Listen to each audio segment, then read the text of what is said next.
पूरी दुनिया में मानव विकास की गतिविधियों ने धरती के इकोसिस्टम को प्रभावित किया है। मानव और वन्य प्राणियों के बीच प्रतिस्पर्धा में कई जीव विलुप्त हो गए हैं या विलुप्त होने की कगार पर पहुंच चुके हैं। इनमें से एक है स्नो लेपर्ड यानी हिम तेंदुआ। तकरीबन 12 देशों में पाया जाने वाला यह जीव अब कुछ हजार की गिनती में ही बचा है। इसी को ध्यान में रखकर वैश्विक हिम तेंदुआ और इकोसिस्टम संरक्षण कार्यक्रम की शुरुआत की गई, जिसकी चौथी संचालन समिति की बैठक 23 और 24 अक्टूबर को दिल्ली में हुई।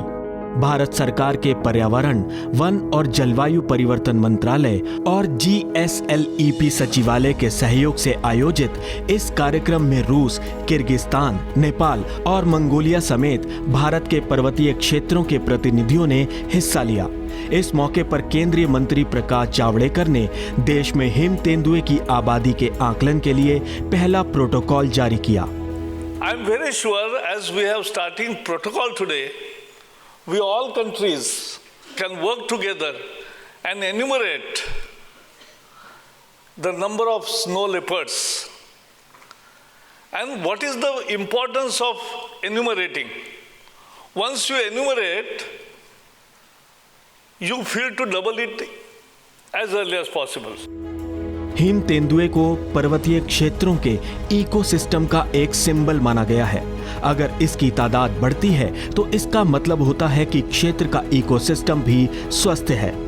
भारत में लद्दाख, हिमाचल, सिक्किम, उत्तराखंड और अरुणाचल प्रदेश के कुछ हिस्सों में हिम तेंदुआ पाया जाता है। यहाँ परियोजना के तहत वृक्षारोपण और जन जागरूकता जैसे अभियान चलाए जा रहे हैं ताकि इकोसिस्टम को संरक्षित कर हिम तेंदुए का विकास किया जा सके। वहाँ पे हमने काफ़ी प्लांटेशन भी किया है। साथ में हमारा इर्द गिर्द जो एरिया में है स्नो लेपर्ड और बर्ड लाइफ काफ़ी तादाद में हमारा वहाँ पे मौजूद है।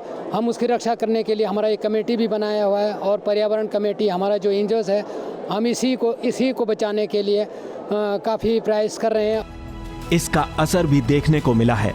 विशेषज्ञों के मुताबिक लद्दाख में अब 500 से 600 की तादाद में हिम तेंदुए हो गए हैं, जो कि एक सकारात्मक संदेश है कि यहाँ के लोग फिर से वन्य प्राणियों के साथ रहना सीख रहे हैं। If we want to conserve the biodiversity, we have to take care of the health of our flagship species, that is snow leopard, like we did in Ladakh. People around in the villages in Ladakh now they are protecting wildlife as well as snow leopard, so that tourists come to their village and stay in their village and see snow leopard. Because of that, now people are getting an alternate livelihood. यही जरूरी भी है।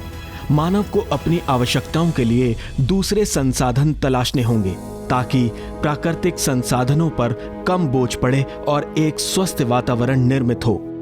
GSLEP की इस बैठक में भी संरक्षण और विकास को लेकर आगे उठाए जाने वाले कदमों पर चर्चा की गई, जो आने वाले समय में इकोसिस्टम और वन्य प्राणियों को सुरक्षित कर सकेंगे।